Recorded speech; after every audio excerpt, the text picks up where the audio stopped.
우리 오늘도 너무나 우리가 잘 알고 있는 말씀 중에 한 구절이죠.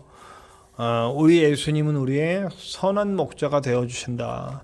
우리 지난주에는 양의 문이 되셔서 우리가 양의 문이 되신 예수님, 그래서 양들과 깊이 있는 교제를 나누시고 양들의 이름을 하나하나 부르시면서 품으로 안으시는 그런 진짜 주인 되신 양의 문이시다. 그런데 오늘은 또 뭐라고 표현하냐면 아주 비슷한 의미죠. 선한 목자다라고 표현을 하세요. 그런데 선한 목자는 어떤 목자냐라고 하나 설명하시면서 첫 번째 주제를 던지십니다. 11절과 15절에 목숨도 아끼지 않으신다. 네. 우리 잘 알고 있지만 우리 하나님은 목숨을 버리실 수 없는 분이에요. 누구도 하나님을 죽게 만들 수 없어요. 영원 전서부터 계시고 영원히 계시고 영원 후까지 그 모든 것을 측량할 수 없을 만큼 크고 위대하신 분, 영원하신 분이에요. 그렇기 때문에 누군가가 죽일 수 없어요. 그런데 스스로 인간의 몸을 입고 오셔서 죽으시는 일을 행해 주신다는 거죠. 왜요? 양을 너무너무 사랑하셨어요. 그 양들에 대한 마음이 정말 지나치도록 사랑이 많으셔서 그들을 위해 죽어주신다는 거예요.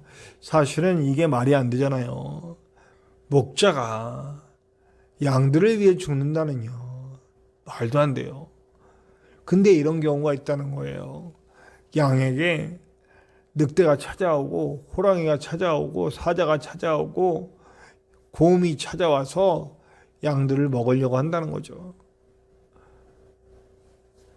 그때 우리의 선한 목자 되신 우리 예수님은 그들을 막고 우리를 보호하시기 위해서 그들을 막고 목숨도 아깝지 않아 하시면서 양들을 보호하시기 위해 양들과 늑대 사이에, 양들과 호랑이 사이에, 양들과 사자 사이에, 양들과 곰 사이에 서서 곰, 사자, 늑대, 호랑이 이런 맹수들과 맞서 싸워주신다는 거예요. 우리를 보호하시기 위해서. 그런데 사꾼들은 다르다.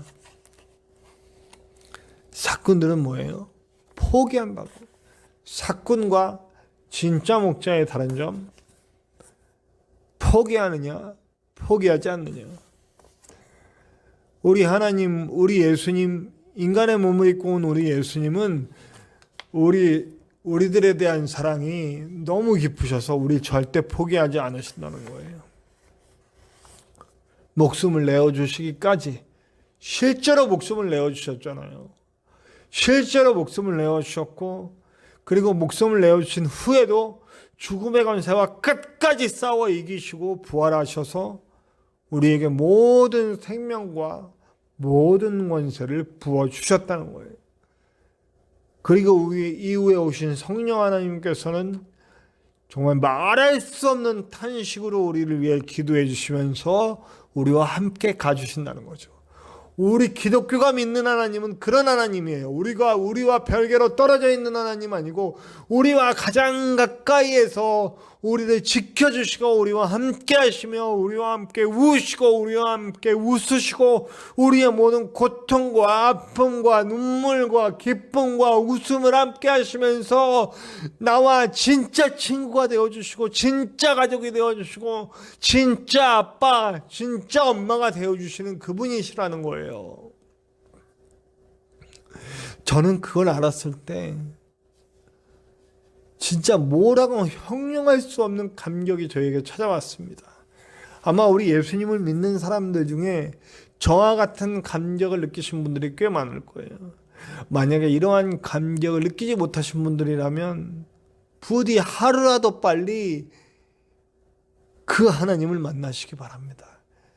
그 하나님을 인격적으로 만나서 우리의 앞에 서서 우리를 공격해오는 그 모든 세력들을 막아주시는 그 하나님의 사랑을 깨닫고 나를 얼마나 사랑하시는지를 깨닫고 그 은혜 가운데 나도 당신을 사랑합니다 고백하고 눈물 흘릴 수 있는 저와 여러분들 되시기를 간절히 축원합니다.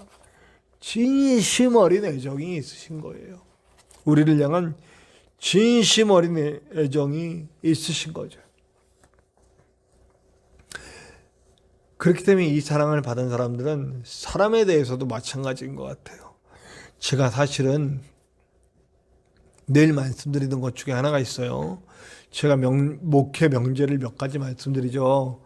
한 문장으로 만들어서 몇 번 말씀드린 적이 있어요. 뭐 구체적으로 몇 가지가 있는데 그 중에 제가 잘 말씀드리는 것들 중에 하나가 목회 원칙 중에 하나가 사람과 사람과의 관계에 있어서 누구든지 수단으로 대하지 말고 목적으로 대하자. 네. 예수님이 바로 그렇습니다. 예수님, 뭐 우리가 가끔 그런 주님의 도구 되게 하여 주시옵소서, 주님의 손가발이 되게 하여 주시옵소서, 주님의 귀한 도구가 되기를 원합니다. 이런 기도를 하고 그럴 때마다 가끔씩 착각하는 분들이 계세요. 하나님이 우리를 이용하시려고 하는구나. 하나님이 우리를 어떻게 써먹으려고 이렇게 쪽쪽 빨아먹으려고 하시는구나. 제가 좀 저렴한 표현을 썼습니다. 그거 아니라는 거예요. 하나님은 충분히 직접 다 하실 수가 있어요. 근데 굳이 우리와 함께 하시려는 이유는 뭐냐면 하나님이 인간을 만드신 목적과 똑같은 거예요. 하나님은 우리와 귀한 교제를 나누고 싶어 하세요. 하나님은 우리와 귀한 사랑을 나누고 싶어 하세요. 우리와 함께 동역하시고 싶으신 거죠. 혼자 다 하실 수 있는데도. 그러니까 여러분, 우리가 하나님이 우리를 이용하시는 게 아니에요. 그저 사랑하시는 거죠. 그저 교제하시는 거죠. 사람과 사람 사이에도 마찬가지라는 거예요. 이런 사랑을 받은 사람들은 사람을 도구로 이용하지 않아요. 저 사람을 내 수단으로 보진 않아요. 이 사람은 내 목회에 잘 써먹을 수 있겠구나. 이 사람은 내 목회에 이렇게 도움이 되겠구나. 취사 선택하지 않아요. 제가 목회를 하다 보니 어떤 분들은 지혜가 필요한 일입니다만 목회력이 100이라고 하면 한 80 정도를 막 써가시는 분들이 있어요. 그러니까 뭐 그분들은 아픔도 많고 좌절도 많고 열등감이 쌓여있고 마음이나 영적으로 많이 아프신 분이야. 그럼 그분들한테 그분들을 소홀히 대할 수는 없잖아요. 물론 지혜가 필요한 부분이에요. 어떻게 하면 내 목회력이 다 이렇게 골고루 사랑할 수 있을까가 되긴 돼야 되는데 그런 분들이 있다고요. 그러면 이분은 목회에 도움 안 되니까 잘라내야 되겠다. 그게 잘 안 되더라고요. 그리고 그렇게 해서도 안 되는 거고. 지혜는 필요합니다. 제가 그렇다고 80을 다 거기다 쓰고 나머지 20 갖고 나눠주라는 얘기가 아니에요. 80만큼 힘드신 분들이 있지만 그분들은 지혜롭게 해야 돼. 그분들을 진심으로 사랑할 수 있는 마음을 없애서는 안 된다는 얘기죠. 누구도 수단이 되려고 이 땅에 온 사람은 없어요. 하나님 입장에서는 모두 다가 목적이에요. 하나님은 우리 인간 한 사람 한 사람들이 다 당신의 목적이세요. 구원의 대상이시고요. 당신의 사역의 목적, 당신의 십자가의 목적, 당신의 모든 그 행위들의 목적이에요. 그들 다 구원해 내시기를 원하시는 거죠. 우리 예수 믿는 사람들은 모든 사람들을 대할 때 이 마음으로 대해야 되는 겁니다. 내가 저 사람의 도구가 되어서 저 사람을 하나님께로 인도하는 사람, 저 사람이 하나님의 마음을 알게 하는 내가 도구가 되는 거예요. 그를 위한 도구가 내가 되는 겁니다. 그 사람이 내 목적이 되는 거예요. 나는 그 사람의 수단이 되는 거고요. 그렇기 때문에 우리는 어느 누구를 대할 때에도 그 사람을 수단으로 대하지 말고 목적으로 대하는 것이 필요하다는 겁니다. 예수님이 우리에게 그렇게 하셨기 때문이죠. 그리고 14절 15절에 하나됨에 대한 얘기가 나옵니다. 이 하나됨에는 그러니까 그들이 내 안에 내가 그 안에, 하나님이 내 안에 내가 하나님 안에, 이 말 이게 꼭 어디랑 연결되냐면 성도와 예수가 성도 안에, 성도가 예수 안에, 그 예수는 하나님 안에, 하나님은 예수 안에, 이런 식으로 얘기를 해서 상호 거주, 하나됨에 대한 얘기를 합니다. 제가 아까도 말했듯이 하나님의 목적은 진정한 교제, 진정한 하나됨입니다. 오늘도 우리 하나님은 우리 인류와 정말 깊이 있는 사랑을 나누고 싶은 그런 간절한 마음을 갖고 계신 분입니다. 인간을 창조하신 목적도 로봇으로 창조하지 않으시고 그들이 선악과를 따먹을 수 있고 안 따먹을 수 있는 존재로 만드신 것은 그들이 자발적인 마음으로 하나님을 사랑하기를 원했던 거예요. 실제로 초반에는 이게 이루어졌었고요. 그러나 인간은 죄를 짓는 방향으로 나가더라도 그들의 진심 어린 사랑의 고백을 기다리시는 분이 하나님이시라는 거예요. 그리고 하나님은 언제나 우리에게 진심 어린 사랑의 고백을 내려주시고 계십니다. 그걸 깨닫고 안 사람들이 아까도 말했듯이 감격하고 주님 품으로 들어간다는 얘기죠.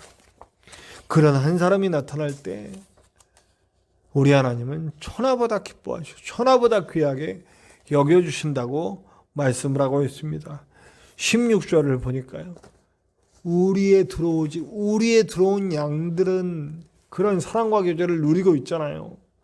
그러나 하나님의 마음, 우리 예수님의 마음은 우리에 들어오지 않은 양들까지도 그 안타까운 마음으로 그들을 바라보고 계시는 거예요. 한 양이라도 더 찾아서 우리 안으로 들어보내시려는 하나님의, 우리 예수님의 마음이 여기 가득 담겨 있죠. 그리고 오늘 우리를 바라보십니다. 너희들도 나의 마음으로 나가서 한 양이라도 들여다 이 우리 안으로 넣어주기를 바라시는 마음으로 함께하고 계시다는 거죠. 자, 그럼 오늘은 우리는 어떤 일을 했습니까? 진짜 하나님의 마음과 하나님의 사랑을 나누는 삶을 살았습니까? 남들 것 빼앗고 내 육신의 이기적인 마음과 내 육신의 안락한 삶을 위해서 혹시 누군가를 상처 주고 아프게 하진 않았습니까? 나의 알량한 자존심 세우기 위해서 누군가를 깎아내리진 않았습니까? 이런 모든 일들이 우리 하나님을 매우 마음 아프게 하는 일이라는 것을 잊지 맙시다. 우리 한 사람의 삶을 통해서 하나님이 드러나고 우리 한 사람의 삶을 통해서 하나님의 영광이 드러나기를 원하십니다. 그래서 우리 한 사람을 통해 정말 한 영혼이라도 주님께 돌아올 수 있게 되기를 바라시고 계시죠. 그리고 우리 마지막 절에, 우리가 오늘 함께 읽은 마지막 절에 십자가를 예고하시면서 어떤 뉘앙스를 풍기시냐면 권리 포기, 우리 한때 권리 포기라는 책도 나왔었어요. 네. 권리 포기를 말씀하십니다. 권리 포기. 하나님 안 그러셔도 되거든요. 하나님 인간 없어도 하나님이세요. 하나님은 하나님이세요. 우리가 뭐 대단한 일을 한다고 하나님의 영광이 막 이만큼 높아지고 그런 거 아니에요. 하나님은 여전히 하나님이에요. 우리 때문에 더 뭐 얼마나 높아지고 얼마나 낮아지고 하겠습니까? 그냥 하나님은 하나님이에요. 그렇기 때문에 우리 위해서 죽으실 필요도 없고 우리를 사랑하실 필요도 없고 우리를 내팽개쳐도 우리는 할 말이 없는 거예요. 그럼에도 불구하고 하나님은 하나님으로서, 예수님은 하나님으로서 누려야 할 모든 권리를 포기하고 우리에게 오셔서 모든 고통을 다 당하시고 죽음과 부활을 통해서 우리에게 구원을 허락해 주셨다는 거죠. 그렇기 때문에 예수님은 오늘 우리에게 또 말해요. 내가 했듯이 너희도 다른 많은 영혼들을 위해 그렇게 할 수 있느냐? 그렇게 하면서 한 영혼 구원할 수 있겠느냐라고 우리에게 물어보시는 겁니다. 예수님이 포기하신 권리, 그 권리 포기가 오늘 우리에게도 할 수 있는 일이겠느냐라고 물어보는 겁니다. 쉽지 않은 일입니다. 정말 쉽지 않은 일이에요. 그러나 하나님이 함께 하시고 성령께서 인도하시면 넉넉히 할 수 있는 일입니다. 넉넉히 이기는 일이 됩니다. 제가 이번 주 주보에 이런 그림을 실었습니다. 네.